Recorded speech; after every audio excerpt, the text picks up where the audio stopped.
everybody, and happy Easter. My name is Eric, and I'm so excited for what's about to happen. But before we get started, there's one thing you should know.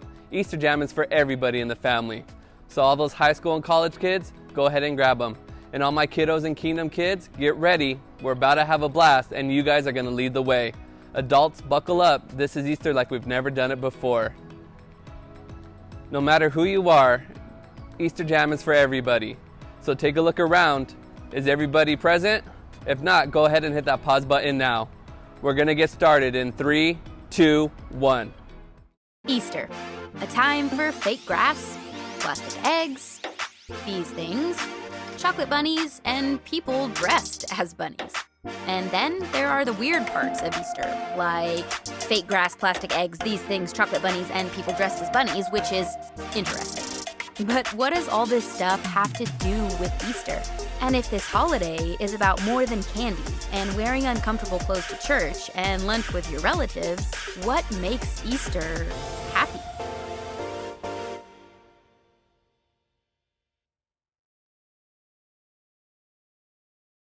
You guys ready for a game? For this game, you'll need socks. Lots of socks. Clean or dirty. Doesn't matter, as long as they match. If you need to grab these things, go ahead and press pause. I'll explain the rest.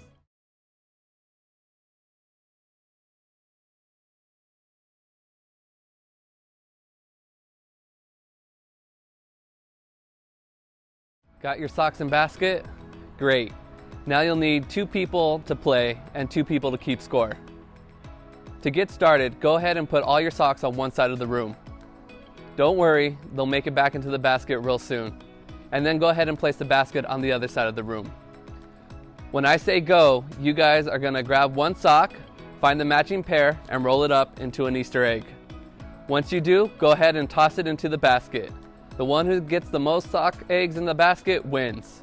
If you don't have a scorekeeper at home, you're going to have to remember how many you made. And remember, we're going to use the honor system. I'm talking to you adults. So if you need to get everything placed, go ahead and do that now. I'll wait here.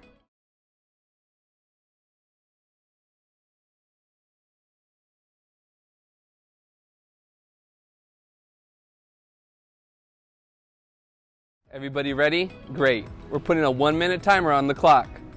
The Easter egg throwdown's gonna start in 3, 2, 1, go.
All right, families, come on back. Who won? Well, whoever won, they get socks. No, I'm just kidding. Adults, make sure whoever won gets a special treat today. You know, even though we're celebrating Easter a little bit differently this year, Easter is still happy. And no, it's not because those Easter baskets and chocolate bunnies, even though those are awesome. It's happy because of what happened thousands of years ago during the first Easter. It's the world's most powerful story, yet a simple one. So simple, in fact, it can be told with laundry. In the beginning, God created everything. He formed people in His very own image. But then, we turned away from God. Sin entered the world, like a dark stain. Still, God loved us so deeply that He made a plan to rescue us. At just the right moment, God sent His very own Son, Jesus, to live among us. Jesus healed hearts and minds and bodies Thousands gathered to hear him teach. Instead of giving lots of new rules, Jesus turned things upside down by making it simple. Love God, love others. After 3 years of traveling and teaching, Jesus and his disciples entered Jerusalem to celebrate the Passover feast. Huge crowds gathered to welcome him. But while the crowds cheered for Jesus, the religious leaders made plans to arrest him. He was turning their world upside down, and they wanted him gone. As Jesus celebrated the Passover meal with his friends, he told them that he would be leaving, but would return. His friends didn't understand. That night, one of Jesus' followers, Judas, led soldiers to arrest him. The religious leaders gave Jesus a fake trial and then sent him to Pilate, the Roman governor, who could have him killed. Pilate found Jesus had broken no law and tried to release him. But a mob called for Jesus to be killed. Pilate gave in and handed Jesus over to the Roman soldiers.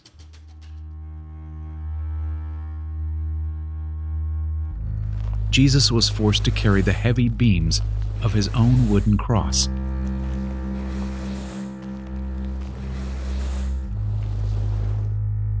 On a hill called Golgotha, the soldiers nailed Jesus' hands and feet to the rough wood. The soldiers and people who passed by laughed and mocked him.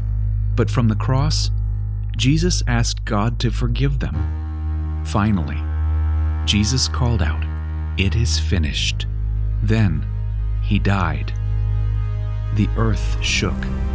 Rocks split open.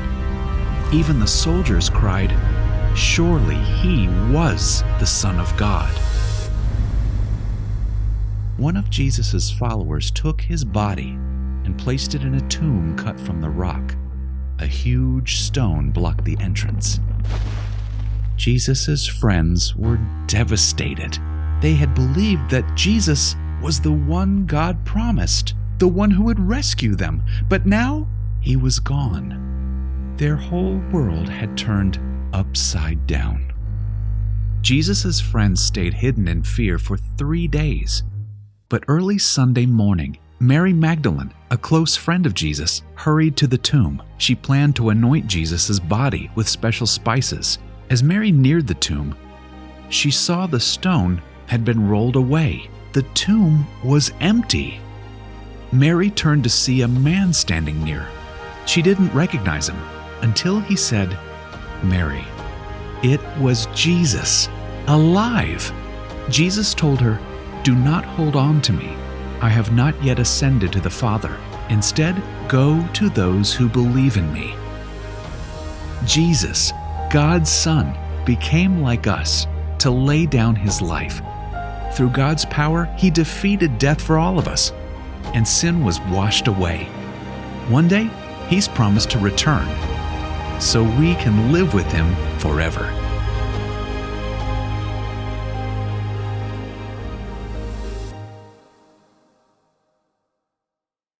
Wow, every time I hear that Easter story, it amazes me. Just to think that God sent his son down for me and that Jesus died on the cross. And what's more amazing is that he rose from the dead. This is what makes Jesus so powerful. I'm just so excited to be able to know that Jesus is here with me alive now and that I can get through anything that's going on in this world today. As a matter of fact, let's spend some time having a discussion with our family. How would you fill in the blank? I can blank because Jesus is alive. Go ahead and press pause and take time to discuss with your family.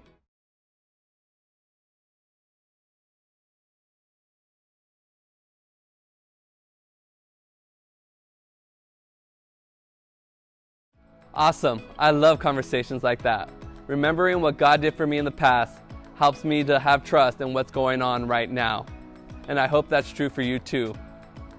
And I hope that you guys spend the rest of the day creating happy memories with your family. In fact, to help get you guys started, we have one more challenge for you.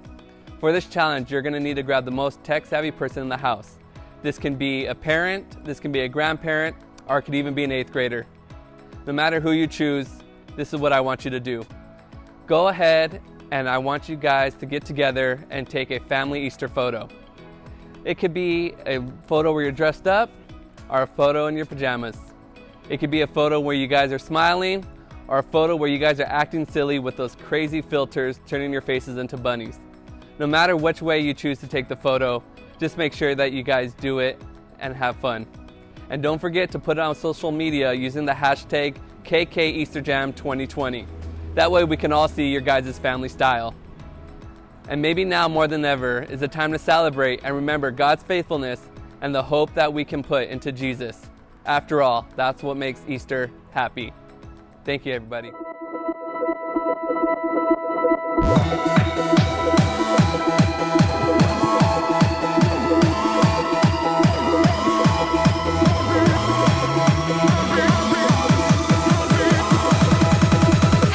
The greatest day in history. Death is beating, you have rescued me. Sing it out, Jesus is alive.